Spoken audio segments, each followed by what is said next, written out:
Right guys, I keep seeing people claim the Tories won the election because Labour are woke, which almost every media outlet has a story on today, analysing election results that literally mean nothing. Shit, you even have Labour frontbenchers resigning from the shadow cabinet, claiming the woke clusterfuck known as the Labour Party loves London too much, and some other bullshit which I have to say was the excuse back in 2019. This is all obviously despite the fact it was a culmination of everything triggered by their anti-democratic wish to stop Brexit, and literally flood our shores with illegal immigrants, though the Tories have kept that policy going for Labour, as we all know. Record numbers arrive every year thanks to the woke wankers within the Tory party, let's never forget that, which actually brings us to the point I wanted to make nicely. The Tories themselves are not in any way based or patriotic, they do the bare minimum to keep their patriotic supporters sucking the Tory teat. They do this by opposing the absolute lunacy Labour come out with every day. Political parties themselves literally have no moral principle you could actually pin down, because one week they support something, the next week they don't, and vice versa, as we've seen. Then of course we have Boris, the dopey blonde cunt Johnson, who, let's be honest, could be confused with Caroline fucking Lucas.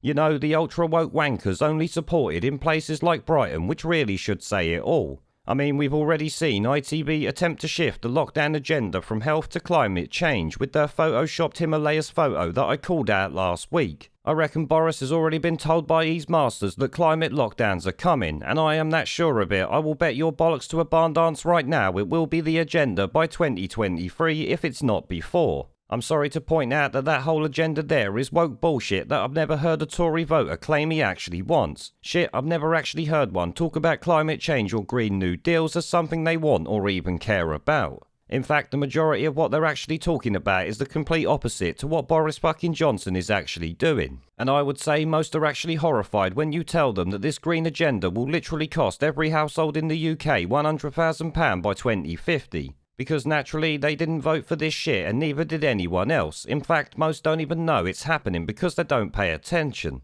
As some of you might have noticed, the Tories can do almost anything at this point, because we're living in a two-party system where the second party is so weak and pathetic it can never win an election, or let's be honest, even provide opposition to the government.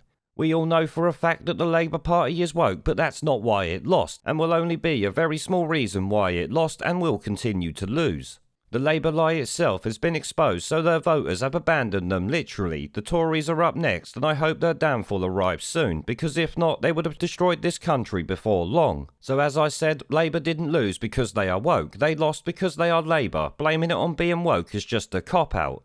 They lost because everything about the party stands against the working class openly and proudly. On top of that, they also stand against common sense, so it's not just the working class, hence why they keep getting trashed at elections. The Tories themselves are two cheeks of the same arsehole with Labour, but they just do a better job of hiding it. This is clear for anyone to see. Labour are open about their treachery, the Tories are just a little bit smarter at covering it up.